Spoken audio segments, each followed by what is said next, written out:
Thomas Jefferson, the third President of the United States, was born into a world of privilege in colonial Virginia. His birthplace, Shadwell, was a sprawling plantation in Albemarle County. From a young age, Jefferson was immersed in the world of Virginia's planter elite. He received a classical education, studying history, literature, and philosophy. These subjects instilled in him a deep appreciation for the ideals of the Enlightenment. Jefferson's father, Peter Jefferson, was a successful planter and surveyor. His mother, Jane Randolph Jefferson, came from one of Virginia's most prominent families. Growing up in this environment nurtured Jefferson's strong sense of civic duty. At 17, Jefferson entered the College of William and Mary in Williamsburg. Here, Jefferson's passion for knowledge flourished, particularly in law and the classics. His time at William and Mary proved transformative, shaping his political philosophy inspired by Enlightenment thinkers like John Locke. As tensions with Great Britain escalated, Jefferson emerged as a vocal advocate for colonial rights. Elected to the Virginia House of Burgesses in 1769, he joined prominent Virginians like Patrick Henry and George Washington. In 1774, he penned a summary view of the rights of British America, cementing his reputation as a leading voice of resistance. When the Second Continental Congress convened in 1775, Jefferson was chosen as a delegate from Virginia. The Declaration of Independence, primarily authored by Jefferson, stands as a testament to his eloquence and belief in liberty. The Declaration of Independence, largely drafted by Thomas Jefferson, stands as one of the most important documents in human history.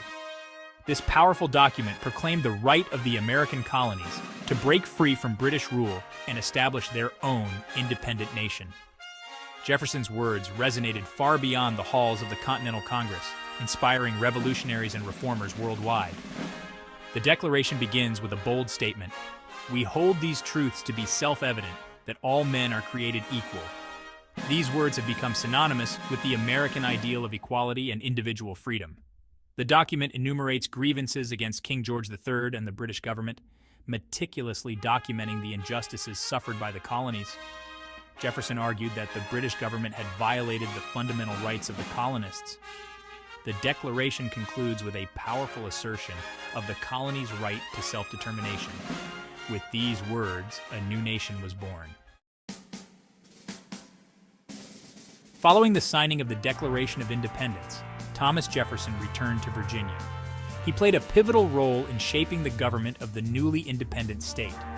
Elected to the Virginia House of Delegates, he championed reforms to dismantle remnants of British rule and establish a more democratic society.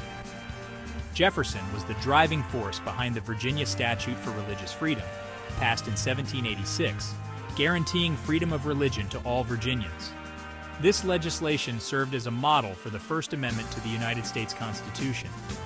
In 1779, Jefferson was elected governor of Virginia, serving during the tumultuous years of the Revolutionary War.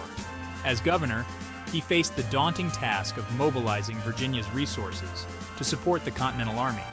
He also contended with British raids and the constant threat of invasion. Jefferson's tenure as governor was marked by challenges and setbacks, but he remained committed to American independence. His experiences during the war reinforced his belief in the importance of a strong national government. They also solidified his commitment to the principles of republicanism. In 1785, Thomas Jefferson was appointed as the United States Minister to France. He arrived in Paris at a pivotal moment in French history, with the French people on the verge of their own revolution. Jefferson's time in France proved transformative, immersing himself in French culture and society. He developed close relationships with key figures in the French government and witnessed the growing unrest that would soon erupt in the French Revolution.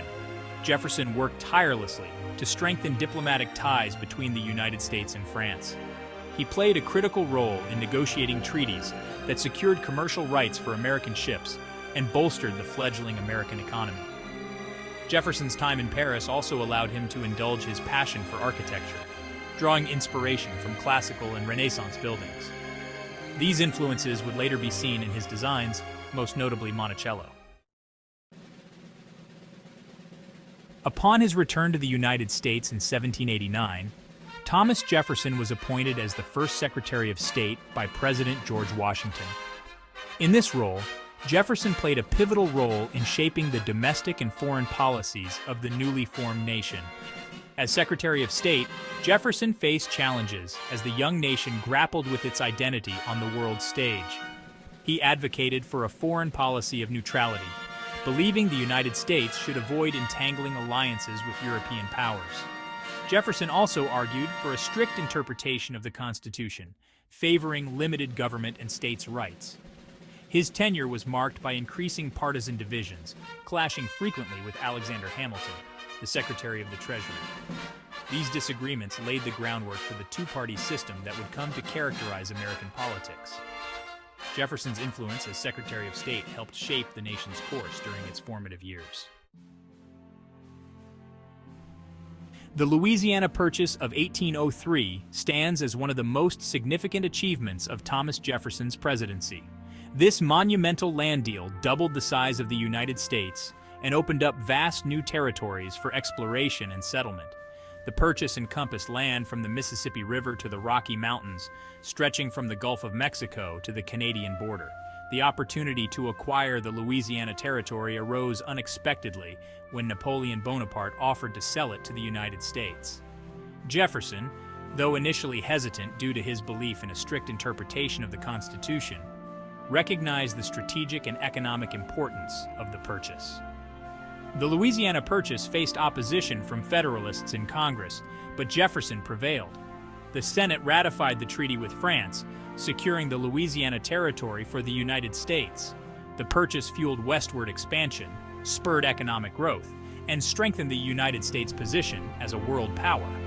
It also raised complex questions about the fate of Native American tribes living in the newly acquired territories. Following the Louisiana Purchase, President Thomas Jefferson commissioned the Lewis and Clark Expedition. Led by Meriwether Lewis and William Clark, the expedition set out from St. Louis in 1804. They explored the Missouri River, seeking a route to the Pacific Ocean.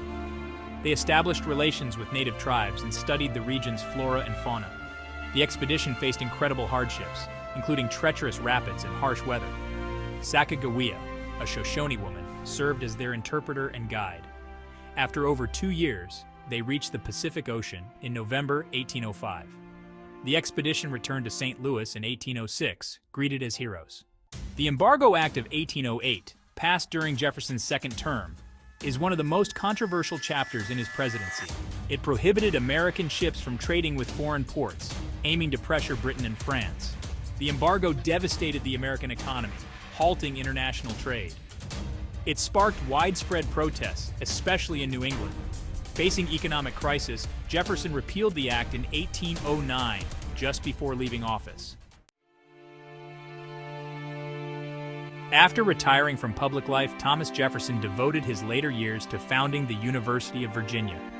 Jefferson envisioned a university dedicated to the principles of enlightenment and free inquiry. He designed the university's curriculum to encompass a wide range of subjects, breaking from the traditional emphasis on classical education. Jefferson believed education should prepare students for active citizenship in a republic. He also played a central role in designing the university's campus, drawing inspiration from classical architecture. The rotunda, modeled after the Pantheon in Rome, stands as the centerpiece of Jefferson's architectural vision. The University of Virginia opened its doors to students in 1825, quickly gaining a reputation as one of the nation's leading institutions of higher learning.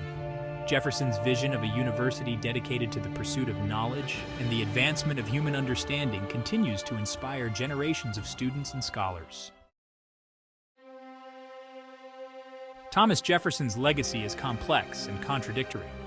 He is revered as one of the founding fathers, the author of the Declaration of Independence, and a champion of individual liberty. Yet, he was also a slave owner, a contradiction that has haunted his legacy for centuries. Throughout his life, Jefferson expressed conflicting views on slavery, acknowledging its inherent cruelty and injustice. He even condemned it as a moral depravity, yet remained a slave owner throughout his life.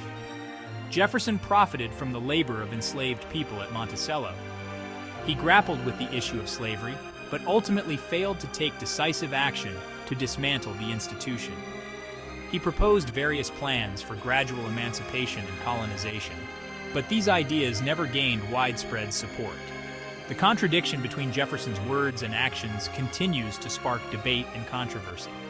Despite his flaws and contradictions, Thomas Jefferson's contributions to American history are undeniable. His legacy serves as a reminder that even the most revered historical figures are complex individuals with both triumphs and failings.